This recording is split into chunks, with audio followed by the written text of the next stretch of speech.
این مدرسه چیه؟ مینان؟ بله.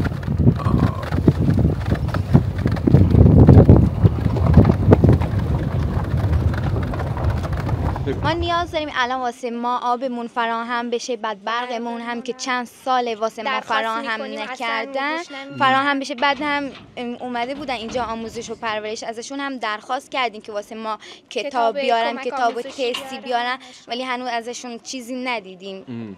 ما میخوایم این چیزا واسه ما فراهم بشه تا قبل از کنکور حداقل بتونیم یه اعتکاف 20 روزه برگزار کنیم اینجا. 20 روز خیلی کمه. خیلی کمه، اما با این امکاناتی که ما داریم. چند نفرین دارین درس میخونین؟ ما 12 نفر میشیم. 12 نفر بله. میشین. بهتون قول میدم اون 12 نفری که اینجا دارید درس میخونین هیچ مشکلی از نظر کتاب درسی، از نظر خورد و خوراک و اون مدتی که اینجا دارین اعتکاف میکنین و درس میخونین نداشته باشین.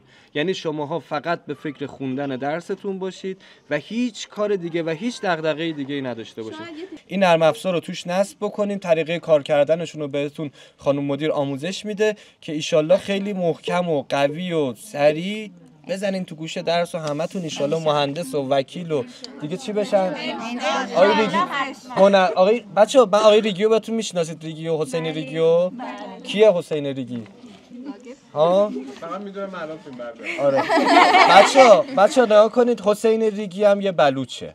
خب ایشون خدمتتون عرض بشه که الان بزرگترین کارگردان بلوچن، تو جشنواره فجر جایزه آورده، تو جشنواره‌های خارجی جایزه آورده، یکی از مشاهیر و بزرگان بلوچستانه که الان به من افتخار داده، کنار من داره با من میاد و برای سیستان و بلوچستان داره الان به صورت رایگان، یعنی اصلا ببین کارگردان‌های در سطح ایشون خب اصلا اینکه اینجوری دوربین دستش بگیره و مثلا دنبال یه بچه مثل من بیفته و فلان و اینا اصلا واسش کسی، ولی برای شماها، برای اینکه برای شما بتونه امکانات بیشتری تهیه بکنه داره این راههای سخت رو میاد، این کارا رو میکنه که بتونه یک فردای بهتری برای استان خودش بسازه. خیلی ممنونی. سلامت. به افتخارش دست بزنید.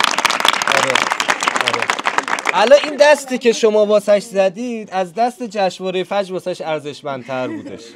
آره. سلامت باشید. ما اینجا راه نداریم، از رو آب رد میشیم.